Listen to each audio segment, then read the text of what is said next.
पिछली क्लास में ये भी बात बताया था मॉलिक्यूलर वेट क्या होता है। तो मॉलिक्यूलर वेट क्या होता है, एटॉमिक वेट का सम ही क्या कहलाता है, मॉलिक्यूलर वेट कहलाता है। एटॉमिक वेट का सम ही क्या कहलाता है, मॉलिक्यूलर वेट कहलाता है। ठीक है, तो उसमें हमने आपको कुछ बनाने के लिए भी दिया था। ठीक है, आपको पता होना चाहिए, हमने आपको बताया था it is the total sum of क्या, एटॉमिक वेट। ठीक है, और जिसमें हमने आपको दिया था बनाने के लिए। ठीक है, आप यदि बनाकर लाए होंगे तो आप आराम से मिला सकते हैं। ठीक है, और उसमें कुछ करना नहीं था, क्या करना था, एटॉमिक वेट को जोड़ना था। ठीक है, एटॉमिक वेट को जोड़ना था। ठीक है, आप आराम से फटाफट आंसर मिला लीजिए। ठीक है, जैसे हमने आपको HCl में दिया था HCl का मोलिकुलर वेट निकालने के लिए, आप यहाँ देख सकते हैं HCl का मोलिकुलर वेट कितना आया होगा, 36.5 आया होगा। दूसरा यदि बात करें H2S की यदि बात करें तो उसमें आपको 34 आया होगा। HNO3 की यदि बात करें तो उसमें आपको 63 आया होगा। ठीक है, और यदि बात करें, ठीक है, H2SO4 की यदि बात करें तो वो आपको आया होगा 98 आया होगा। H3PO4 की यदि बात करें तो 98 आया होगा। ठीक है, तो इस तरीके से आपने निकाला। H3PO3 को निकाला होगा तो 82 आया होगा। HClO4 यदि आप निकाला होगा तो कितना 100.5 आया होगा। ठीक है, HClO3 की यदि बात करें 84.5 आया होगा। ठीक है, HClO2 का यदि आपने मोलर मास निकाला होगा 68.5 आया होगा। ठीक है, H2CO3 की यदि बात करें, ठीक है, 62 आया होगा। HNO2 का कितना आया होगा, 47 ग्राम आया होगा। ठीक है, CaCl2 की यदि बात करें 111 आया होगा। ठीक है, इसी प्रकार से सभी को निकालना है, इसी प्रकार से सबको निकालना है, आराम से आप निकाल सकते हैं। ठीक है, और एक जो कम्प्लेक्स कंपाउंड था जो आपको मालूम होना चाहिए। ठीक है, हमने लिखाया था K4FeCN-Hol6, इसको तो जरूर आप बना लीजिएगा। ठीक है, इसका कितना आएगा, 368 आता है। ठीक है, और दूसरी यदि बात करें, ठीक है, एक और भी कंपाउंड था कम्प्लेक्स कंपाउंड, हमने आपको दिया था K3FeCN-Hol6, उसमें आपको कितना 329 आया होगा। इसी प्रकार से आपको सभी को बना लेना है। ठीक है, सबका मोलिकुलर वेट, एटॉमिक वेट को जोड़ना है और क्या करना है, एटॉमिक वेट को जोड़ देना है। बस आपका क्या निकल जाएगा, मोलिकुलर वेट निकल जाएगा। क्या निकल जाएगा, मोलिकुलर। वाह, क्या पिलाया है।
संभव है नहीं।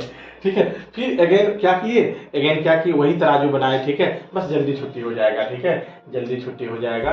ठीक है, तो क्या बताएंगे, अब क्या लेंगे, फिर लेंगे कितना मॉलिक्यूल्स लेंगे, 6.022। आप ही लोग बताओ कौन सा मॉलिक्यूल्स ने किस कंपाउंड के लिए, कोई भी कंपाउंड बताओ, जो कंपाउंड को उसी का ले लेंगे। ठीक है, बताओ 6.022 किसका लेंगे, बताओ जल्दी।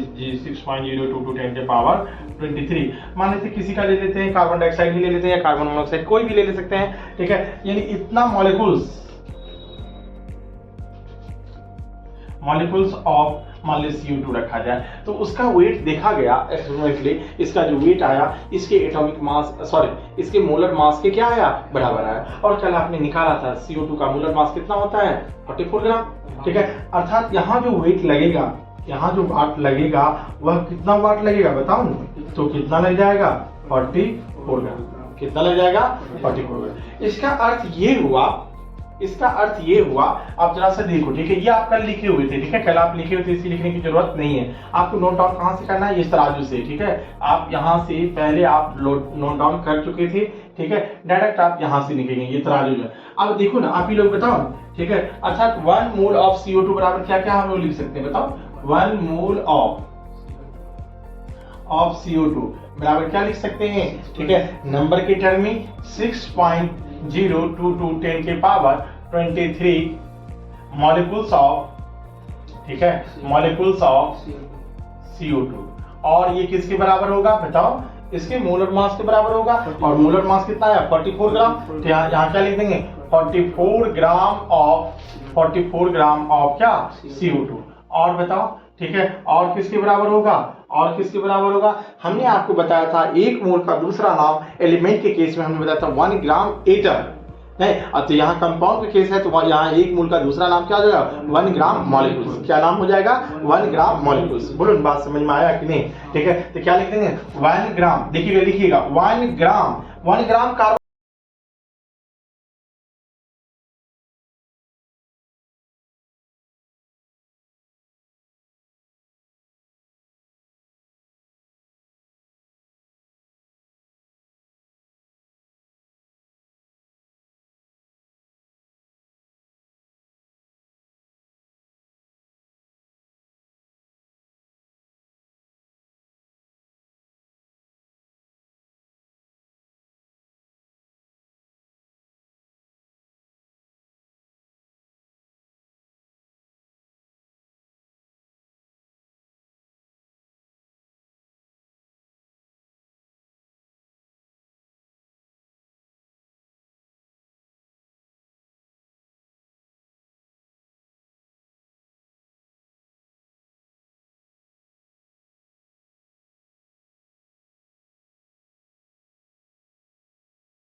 1 मोल इक्वल टू क्या क्या लिख सकते हैं, 1 मोल ऑफ CH4। बताइए क्या लिखे होंगे, आपने लिखा होगा 6.022 10 के पावर 23 मॉलिक्यूल्स ऑफ CH4। और क्या लिखे होंगे बताओ, ठीक है, तो 16 ग्राम ऑफ क्या, 16 ग्राम ऑफ क्या, CH4। और क्या लिखे होंगे बताओ, 1 ग्राम मॉलिक्यूल्स ऑफ CH4। बोल हो गया है, आया है या नहीं, ठीक है। अच्छा, इसमें अब सवाल कैसे कैसे बनेगा, अब देखो ना, इतना का वेट कितना है, 16 ग्राम है, और कुछ लिख देगा, यानी 2 मोल का वेट कितना है, 1 मोल का वेट कितना है, 16 ग्राम है, 2 मोल का वेट कितना होगा, नहीं 4 मोल का कितना होगा, नहीं बनेगा। अच्छा, कभी सवाल ऐसा भी हो सकता है कि भाई 16 ग्राम में इतना मॉलिक्यूल्स है, हमारे पास 80 ग्राम है, कितना मॉलिक्यूल्स होगा, नहीं बनेगा। इन तमाम सवाल बना सकते हैं, ठीक है। हो ना हो ऐसे ना लिखे, ग्राम मॉलिक्यूल्स के टर्म में लिखे। देखिए 1 ग्राम मॉलिक्यूल्स लिखा है, 1 ग्राम CH4 अलग हो गया, 1 ग्राम CH4 ऐसा लिखने का मतलब अलग है, यदि ये 1 ग्राम को रिप्रेजेंट कर रहा है, but 1 gram molecules of CH4 लिख दे, इसका मीनिंग अलग है। बोलो बात समझ में, इसका मतलब किससे है, 1 मोल से है, इसका मतलब कितना है, 1 ग्राम से है। समझ रहे हैं, दोनों में अंतर है कि नहीं है, ठीक है। तो आविष्कार नहीं करना है, बिल्कुल ठीक है, ध्यान रखना है, 2 4 10 कंपाउंड 20 कंपाउंड, जितना में आपका माइंड क्या हो जाए, फ्रेश हो जाए,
मोल ऑफ, या कंपाउंड y लिख सकते हैं, मुझे कोई आपत्ति नहीं, ठीक है, 1 मोल ऑफ y, ठीक है, 1 मोल ऑफ y, ठीक है, कितने के बराबर होगा, थोड़ा सा कंपाउंड लिख देंगे तो और अच्छा रहेगा, ठीक है, 1 मोल ऑफ कंपाउंड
0.05, ये लिखा। ठीक है। ऐसे भी हो सकता है, कोई अंतर नहीं है, ठीक है। तो ये ऐसे भी हो सकता है। अच्छा, इसमें आपने क्या किया होगा, ठीक है। तो यहाँ क्या दिया हुआ, ग्राम दिया हुआ है। कौन सा फॉर्मूला आएगा, गिवन वेट बाय क्या, मॉलिक्यूलर वेट, ठीक है। एटॉमिक वेट नहीं, एटॉमिक वेट कहाँ, एलिमेंट्री केस में, ठीक है। यहाँ क्या है, कंपाउंड है, क्या बनेगा, क्या रखना है, मॉलिक्यूलर वेट। तो गिवन वेट कितना हो गया, जो प्रॉब्लम में दिया रहता है वो क्या कहलाता है, गिवन वेट। अब भाई क्या, मॉलिक्यूलर वेट। और मॉलिक्यूलर वेट किसका कितना होगा, बोलो, ठीक है। मॉलिक्यूलर वेट हमने निकालने के लिए बताया था, कैल्शियम का कितना होता है 40 × 1 प्लस कार्बन का कितना 12 × 1, क्योंकि यहाँ कुछ नहीं तो 1, यहाँ भी कुछ नहीं तो 1, यहाँ कितना 3 प्लस 16 × कितना 3, दैट्स वाई कितना 100 आ जाएगा, ठीक है। तो 100 क्या कर देंगे, गिवन वेट, ये गिवन वेट हो गया, और मोलर मास कितना हो गया, 100 हो गया, 2 बार में कट जाएगा, अर्थात आंसर कितना आएगा, 2 मोल आएगा। आंसर कितना आएगा, 2 मोल आएगा। क्लियर है, ठीक है। और यदि बात करेंगे ये कितना आएगा, 60/40, ठीक है। तो 60 कितना हो जाएगा, 40 इसका क्या है, मोलर मास है, ठीक है। अर्थात कहने का मतलब कट जाएगा, और कितना होगा 1.5 मोल। 3 और 2, दैट्स वाई कितना आंसर आएगा 1. क्या बन जाएगा बन गया कि नहीं बनेगा, हाँ। ठीक है, बन जाएगा, ठीक है। और इसमें भी हम बोले थे, ठीक है, असाइनमेंट में सवाल होगा जो कि आपको बनाना चाहिए। अब आपको नंबर ऑफ एटम और नंबर ऑफ मॉलिक्यूल्स भी इससे बनाया जा सकता है। नंबर ऑफ मॉलिक्यूल्स कहेगा, निकालेंगे नहीं निकलेगा, ठीक है। सब तरह का प्रॉब्लम देते हैं, इसमें भी बना लीजिएगा और साथ साथ वो भी बना लीजिएगा, ठीक है। असाइनमेंट जो दिया हुआ है उसको भी आप बना के लाइएगा, ठीक है। कल ऐसा हाल नहीं रहेगा, ठीक है।